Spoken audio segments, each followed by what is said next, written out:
pourquoi on est là.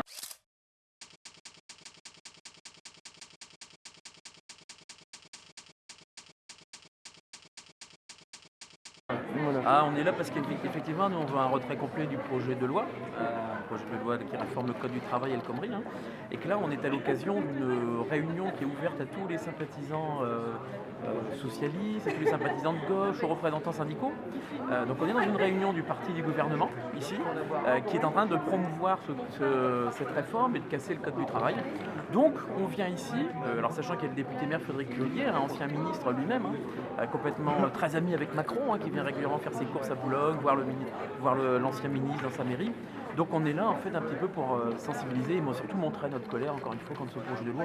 C'est une occasion, c'est pas avec ça qu'on va faire quelque chose, c'est pas ça qui va mettre plus de monde dans la rue, mais c'est une façon de plus de sensibiliser, un moyen de plus de se faire comprendre pour que face à leur surdité, pour qu'ils essayent enfin de comprendre qu'on n'en veut absolument pas de ce projet.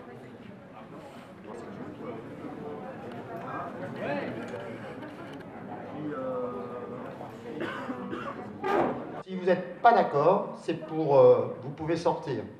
Ah bah non. Alors laissez parler, sinon ça va mal se passer. D'accord ? MEDEF partout, justice nulle part. MEDEF partout, justice nulle part. MEDEF partout, justice nulle part. MEDEF partout, Bon. justice nulle part. Donc voilà, moi ce qui est effectivement la marque de fabrique de ce gouvernement, c'est le dialogue social.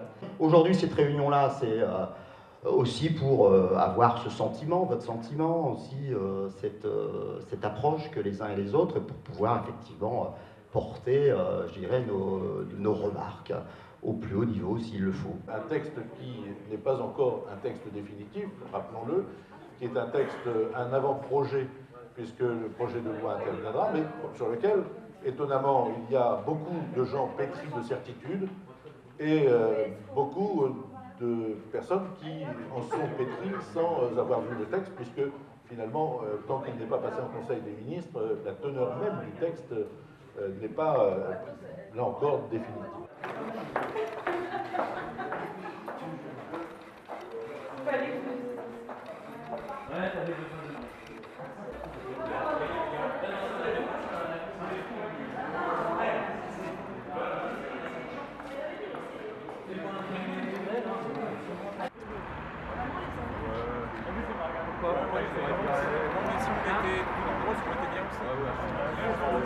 Apparemment.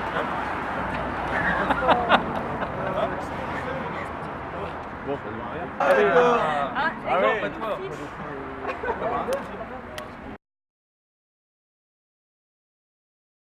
En fait. On n'avait pas envie de parler avec, ça c'est sûr, il parle de dialogue social, mais Il n'y a est-ce qu'il aucun dialogue cherché social. à dialoguer avec qui? C'est ça le problème, c'est avec qui le PS a dialogué. C'est pas Sud, pas CGT, pas les jeunes, pas les étudiants, pas les travailleurs, voilà, c'est ça. Ce matin, les étudiants ont été reçus par Valls. Il leur a dit vous demandez ce que vous voulez, il n'y aura pas de retrait du projet. C'est pas un dialogue très constructif.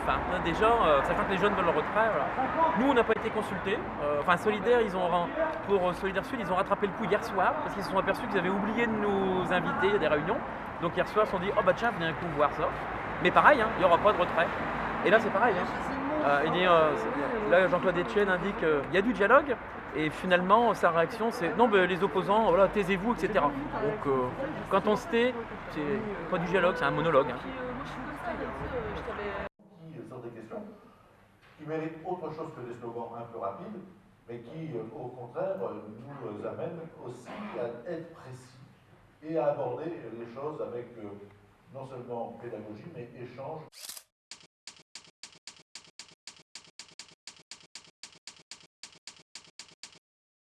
Cette loi, quand on la lit, ça peut amener de la régression, mais d'un autre côté, il y a des côtés qui peuvent être positifs, parce que nous, les salariés qui avons un travail aujourd'hui, nous ne voulons pas de baisser nos salaires, on ne veut pas au niveau des heures supplémentaires, etc.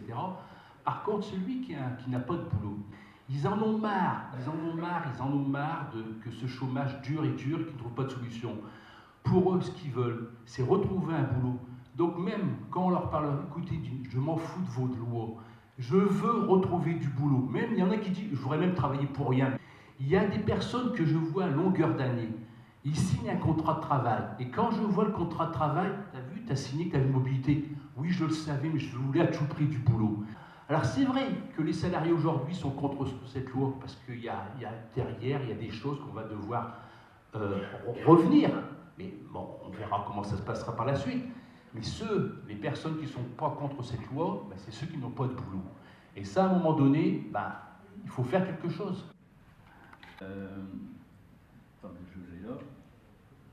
Alors, cette loi s'appelle visant à instituer, donc on dit la loi de travail, mais ça s'appelle exactement visant à instituer de nouvelles libertés et de nouvelles protections pour les entreprises et les actifs.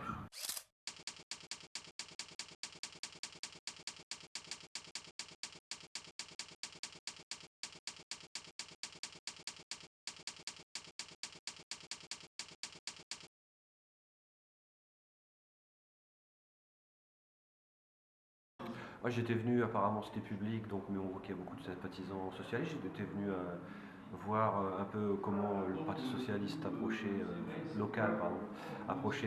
cette réforme, la position du député, et puis un peu voir le débat. Je suis assez effaré de la tenue des débats, du discours infantilisant de la CFDT qui vient déjà vendre l'accord, quoi. On sait déjà où elle va lâcher, où elle va pas lâcher. Voilà. Bon, c'est un discours complètement libéral, donc on a beau y mettre du social dedans, ça va rien changer. Et puis je pense que ce qui est très important pour les salariés, c'est l'inversion de la hiérarchie des normes. Je pense que c'est le point essentiel de cette réforme. C'est-à-dire demain, avec cette réforme, vous pourrez négocier des accords d'entreprise en dessous des conventions collectives. Et ça, c'est le rêve du patronat, c'était le rêve de Sarkozy, et c'est un parti de gauche qui va le faire.